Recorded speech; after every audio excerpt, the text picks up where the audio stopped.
நோவா ஒரு சால்வேஷனை, ஒரு ரட்சிப்பை உருவாக்குறான். எப்படி ரட்சிப்பை உண்டாக்குறான்?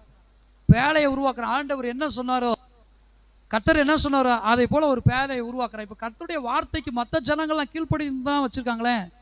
நோவா கூட சேர்ந்து இவனும் தப்பிச்சிருப்பான், மற்றவனும் தப்பிச்சிருப்பான்.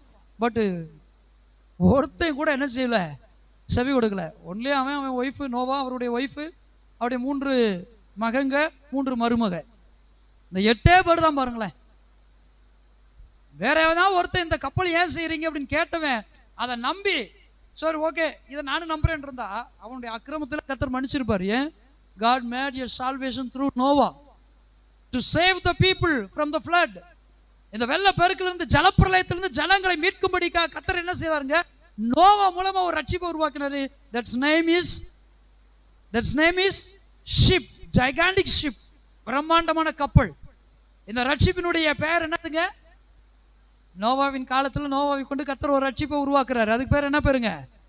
கப்பல், பேழை, நோவாவின் பேழை. இந்த பேழையை மாத்திரம் நம்பி இருந்தாங்கன்னா எல்லாம் தப்பிச்சிருப்பான். நம்புற எல்லாரும் தப்பிச்சிருப்பான். ஆனா ஒருத்தன் கூட நம்பல பாருங்க.